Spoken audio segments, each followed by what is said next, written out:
es passierte, stand die Sonne schon hoch am Himmel.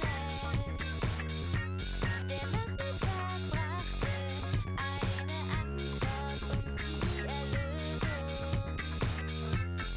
Wieder zu Hause, aus der dunklen, fremden Zukunft.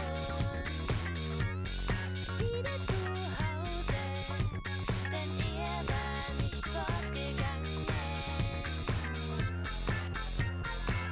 An einem leblos leeren, endlos langen Vormittag blieb nur noch warten auf den Anruf, der das Glück versprach.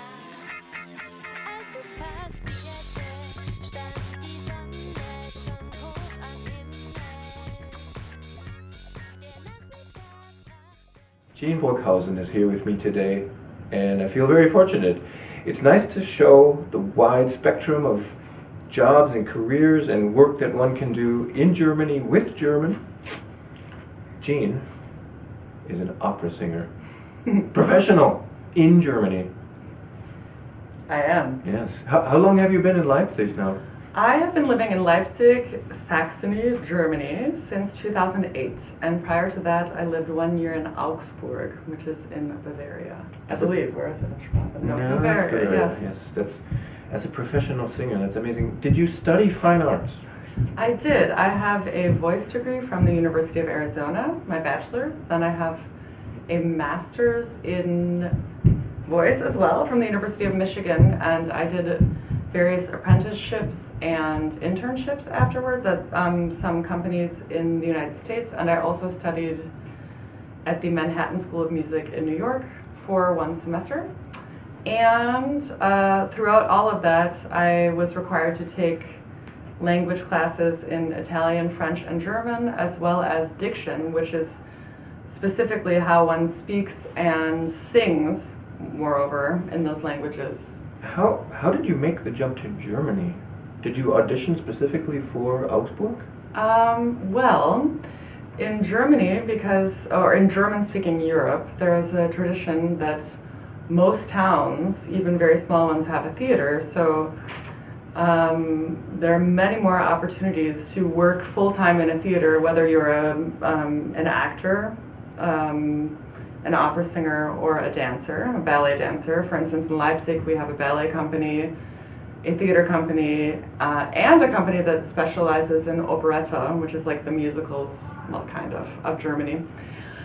And there are as many opera houses in Germany as there are in the United States. So if you imagine, per capita, that means there are a lot of opportunities in a relatively small area. And also because I wanted to sing full-time and really work on my craft full-time rather than having occasional gigs and then in between working in a restaurant or working in an office. It was a way to work in this creative profession without having to have a job on the side. So I thought I really would like to secure that. And so I went to Germany and did a bunch of auditions for agents, and some of the agents liked me and then sent me to houses. It really sounds like when it comes to artistic pursuits, Germany offers probably more opportunities than the U.S. Most definitely, because it's a huge tradition there to support the arts and to nurture the arts. And also what I find cool there is that unlike in many cities in the U.S., quite a few people are not familiar, with what is an opera or what is a symphony, depending upon what they've been exposed to. And in Germany, my experience has been, even though I meet a lot of people who don't necessarily care for opera, almost everyone has been to one and they all know what it is. So the public awareness also and of what I do is far broader there. Could you tell us, please, a bit about the people in your company, the people you work with? Well, in Leipzig, it's very interesting because Leipzig is in the former GDR. So before the wall fell, of course, when people got a job in the opera, that was their job for life. And so we still have some soloists that have been there since that time, and of course are still working there. They're wonderful people, wonderful singers. but they have a very different experience also as far as their exposure to other languages, because during the GDR, all of the operas were performed in German, and now we're performing in German, Italian, French, sometimes Russian. We did an opera in Czech. So, that's been an adjustment for them, but I also think that they find it really interesting how international the house is now, because we have colleagues from Sweden, from Finland, from the Ukraine, Russia, Italy. We have had a lot of guests actually coming from Italy. There are many Americans there. How tolerant and how adaptable you have to be, really, to deal with people from so many different backgrounds. Yes, and they do that very well at my place of work.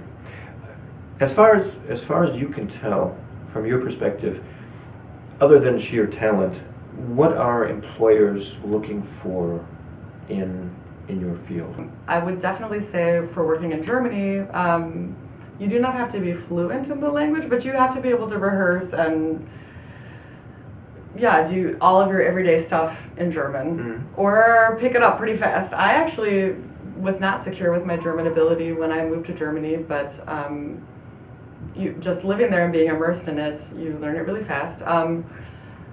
I would say ability to take direction and implement what they want quickly.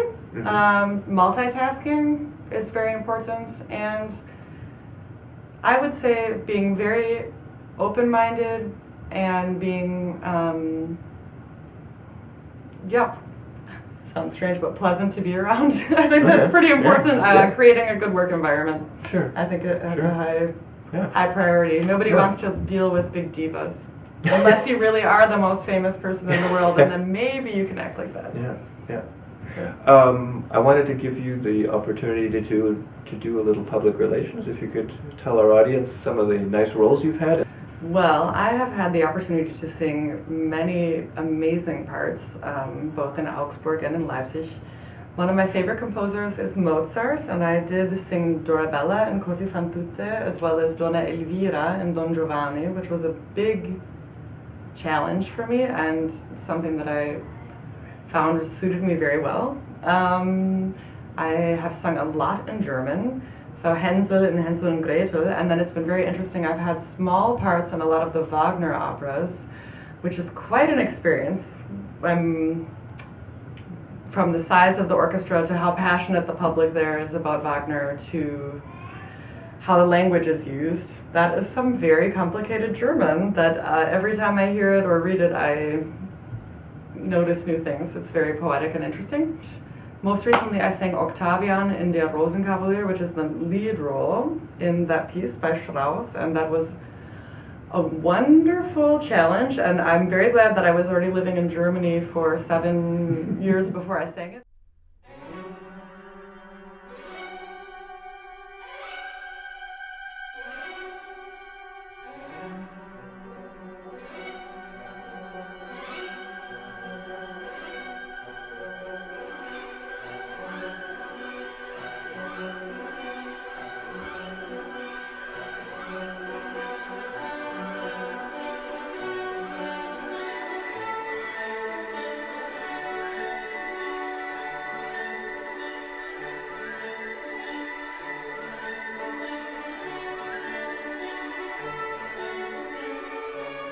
Guten Tag, Herr Fechmann. Ja, hallo, guten Tag. Darf ich sagen? Wie bitte? Darf ich du sagen? Ja, wir können uns duzen. Mir ist auch lieber so. So, Andrew, where are you right now? I'm at home right now. I live in Stuttgart, in Baden-Württemberg, so southwest Germany. All right. The wonders of technology. Yeah. Let's take a step back, though. Where are you from? Well, I'm from McFarland, Wisconsin, so about 10 minutes south of Madison. Yeah, that's right. I did my bachelor's degree at Whitewater. And what was your major field of study there? I studied business administration. Okay. But you combined that with German. Why? Well, to be honest, I have a little bit of a family background with Germany. My grandparents came from Germany. So like a lot of people in Wisconsin, I think there was a partial connection there. And I had the opportunity in 2009 to visit a friend of mine who had studied at my high school. He was an exchange student from Germany. And so in 2009, I visited him. I visited the country and saw for the first time that Germany is not just a place you hear about, it's a real place where you can really go and you can be with the people. And I was impressed. And you are in Stuttgart. How long have you been in Germany now? In Germany, coming up this May will be my 3rd anniversary since coming here. Wow. Yeah. What company do you work for? The company I work for is called MHP or MHP, Mischke Hoffmann und Partner. It's a consulting company. We do automobile consulting, and we're a Tochtergesellschaft, so I don't even know what that's called in English, a daughter company of subsidiary. Yeah, that's right, a subsidiary of Porsche AG, and they're based in Stuttgart. What kind of employees work at MHP? Is it a very diverse workforce? We have a lot of young people, actually. We're mostly consultants. So what that means is we are in the automobile industry, so we go to a lot of different companies like Mercedes-Benz or BMW, Porsche, also Volkswagen. We go into those companies and we look at their technology and their processes, and we make recommendations to improve them, or we implement ways to do things better. So there's a lot of young people, a lot of dynamic there, a lot of young dynamic where you may need to be in one city one day and another city the next day. So you could be doing some traveling, be it with a car on the Autobahn or maybe flying, depending on how far you have to go. So yeah, young people, flexible people, analytical people, a lot of analytical thinking, but it's a lot of fun. Maybe to go into a little bit more detail then on that subject, the first point I mentioned was analytical, which in this context means being able to look at all the information that's given to you and make a decision or be able to come to a conclusion about the information that you have. Whether it be on a financial system or if you're helping out their human resources team set up a new travel portal. You can really go into specifics, but analytical is a big one. Being able to plan and organize is good. But also, one of the things that really sets people apart in our industry is being creative. It's being able to bring new ideas to the table or to the drawing board, the whiteboard. And that's the thing that I like about it a lot is I think my personality type is more creative, and I like to explore new ideas. And in this field, that's welcomed. The thing about German is, or the thing about Germany, I guess, is most everybody in the U.S. has probably heard you can come to Europe and get by with English because everybody here can speak English. Well, that may be true. Professionally, it's not going to get you so far. It's important. The language is important. And if not just for your professional life, also for your personal life, because when I was first learning German and spending time here, I realized how frustrating it was not being able to speak my thoughts or to be able to go to the grocery store and just talk to the cashier. I mean, these are things you take for granted every day. And without German, I would have that problem here. And I don't think I'd be happy without it in the long run. There are definitely some things that I didn't really think about, or other things that I kind of expected and I just have to deal with that are, well, on a day-to-day basis, it can be pretty annoying. But probably the best thing it's kind of funny that I can tell you is the first day at work. So I came in May and I had an internship set up I arrived on a Saturday in the morning, kind of groggy, Saturday, Sunday. And then Monday morning, I had to be at my new job, and I had to go through the paperwork, and I had to get my picture taken and get an ID. And yeah, this stuff is okay. But they gave me a checklist of things that I need to make sure that I bring within the next week. And nobody was able to explain to me what the things on the checklist were. I mean, I had to go to the Finanzamt, so that's like the Ministry of Finance or something like that, to get a tax a tax identification card, a Studiumausweis. This is a proof of enrollment at your university. And at that point in time, I wasn't enrolled in any German university, so I had to figure out how to get a Studiumausweis from Whitewater. I had to prove my insurance. It was overwhelming. And that's the thing about Germany, is it's very well organized. There's a lot of paperwork. I mean, I have somewhere in my apartment, I have a stack of binders for financial documents for the past 3 years, and you really have to stay on your toes, because at some point in time, somebody's going to ask you what your XYZ number is, and you have to know it. So yeah, but I guess that also comes with being an adult, is you have to be more organized and pay attention to that stuff. So whether that's in the US or Germany, nah. I mean, that's a pretty heavy question. Best thing that ever happened to me.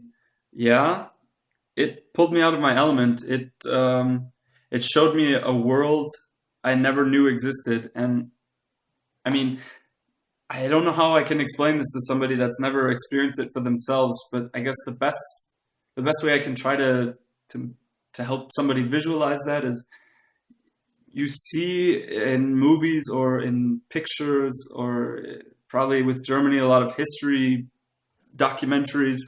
You see a place and you kind of imagine it, how it is that you see it. So maybe you see a lot of castles and mountains with rivers, or Bavaria, you think of Neuschwanstein, the big Disney castle. But when you get there and you realize that this is somebody's everyday place, that they live here, and there's a lot of other types of neighborhoods or villages or cities, and people are just as modern as you are in the US, and they have their own society, they have their own television, their own news, their own media, websites, and it's all in their German language, and they're all happy and don't necessarily need anything from your daily life. You have a lot more respect for the world, and then you get curious, and then you want to know, okay, so what makes these people tick, and what about their society? What's good? What's the good that you can take out of it? That maybe answers your question. That's the drive for me. That's the excitement. If you could tell me about some of the simple, small joys of daily life over there. For example, I remember not being able to do much on Sundays, so we would take these long, lovely walks. Okay, simple joys. Sundays are definitely, in the beginning, it was tough for me too, or it was tough for me because it's one of the days where you can get stuff done, but here not. But yeah, I also enjoy that too, actually now, because since you can do nothing, you don't have to do anything, and it's relaxing. No more errands on Sundays. I like being able to be critical. This is a really nerdy answer. I like being able to be critical of what somebody says without offending them. Germans are pretty open to discussion, and for us as Americans, especially for me in the beginning, it came off very harsh or mean, or you kind of go, okay, whoa. But no, it's a lot of fun because you end up being more honest with yourself, and the opinions you end up formulating are your own, or they're based on something. They're not just, well, I heard it from this person, or I heard it from this person, so that's the way it is. I could never go back to being like that anymore. Yeah. On a more normal response to that question, there's obviously something to be said about going 140 on the Autobahn. Yeah. Andrew, thank you so much. Sure. I think this will provide some very nice insights to our young people here. Yeah, that's what I hope so. Yeah. And maybe if you want to just let them know if anybody has any questions or just want to discuss their interests with me, I'm open to do so. Yeah. All right. That's a very nice offer. Thank you very much. Schönen Tag noch. Bestimmt das Handeln, man verlässt sich blind auf den anderen. Jeder weiß genau, was von ihm abhängt. Jeder ist im Stress, doch Major Tom macht einen Scherz.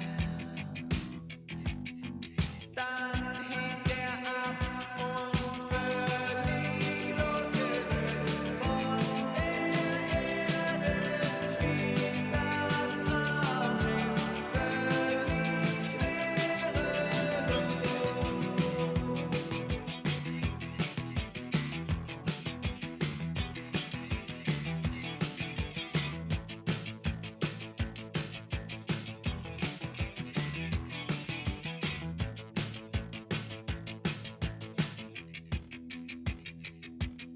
Die Erdanziehungskraft ist überwunden, alles läuft perfekt, schon seit Stunden. Wissenschaftliche Experimente, doch was nützen die? Am Ende denkt sich Major Tom.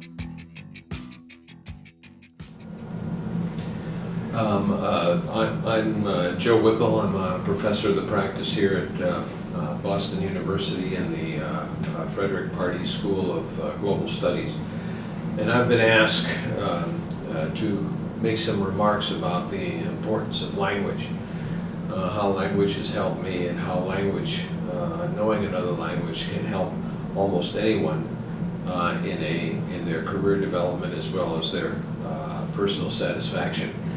I would note that there's a tremendous need within government for people who have languages, who can speak another language fluently. It begins with the Department of State, which hosts our embassies worldwide and our consulates worldwide, but then also includes other government agencies extensively. The Central Intelligence Agency, to which I belonged for 35 years, is certainly one of those. The Defense Intelligence Agency, which is intelligence for the American military as well.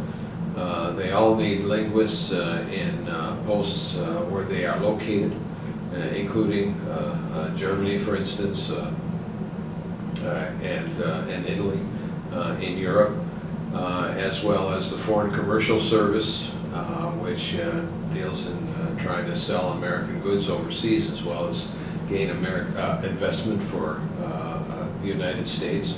The Agricultural Department and the Federal Bureau of Investigation, which now has agents located just about everywhere globally. The Drug Enforcement Administration. And that also includes other agencies like Customs, which are part of Homeland Security. So all of these agencies need linguists, and they need them not only overseas but also domestically in the United States. And that goes especially for agencies like the FBI, like Homeland Security here. So there's that need and importance of learning a language. In my own personal experience, knowing German fluently resulted in, I think, benefits for American foreign policy in the times that I served in Germany as well as in the United States. It helped my own personal success as an agency officer, as a Central Intelligence Agency officer. So I would really encourage anyone to gain that fluency in another foreign language. We emphasize it very much in the Boston University International Relations program as well. As a matter of fact, everyone has to have a certain number of semesters in a foreign language, as well as experiencing studies overseas. But beyond government, there's taking place within the world, as you all well know, globalization. And globalization means multinational corporations that operate in many different countries of the world, in which, again, knowing and understanding language, another language fluently, is really important for someone's personal success in that type of environment, in a foreign company or in a foreign location. There has been often noted that everyone speaks English. Well, that isn't quite true, and it certainly isn't true that everybody speaks English well or wants to speak English in their own country. They may be excellent English speakers, but when they're home in their own country, Germany, France, Italy, or wherever it is, the preference is to speak their own language, and the expectation is that you speak their language as well. So I would really keep away from, if you ever hear that, I would look at that with great skepticism. The reverse, by the way, on language is also true. I have found those foreign nationals who speak excellent English to have more success when they are located in the United States than those who do not speak English very well.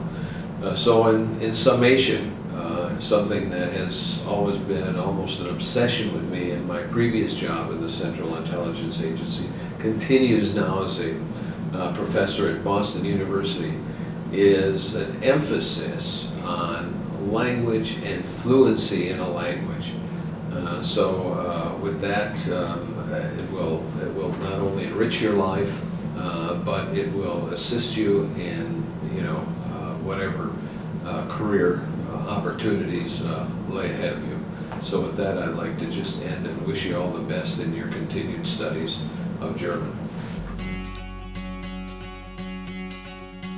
Heute hier, morgen dort, bin kaum da, muss ich fort, hab mich niemals deswegen beklagt. Hab es selbst so gewählt, nie die Jahre gezählt, nie nach gestern und morgen gefragt. Manchmal träume ich schwer und dann denke ich, es wär Zeit zu bleiben und nun was ganz anderes zu tun. So vergeht Jahr um Jahr und es ist mir längst klar, dass nichts bleibt, wie es war. Dass man mich kaum vermisst, schon nach Tagen vergisst, wenn ich längst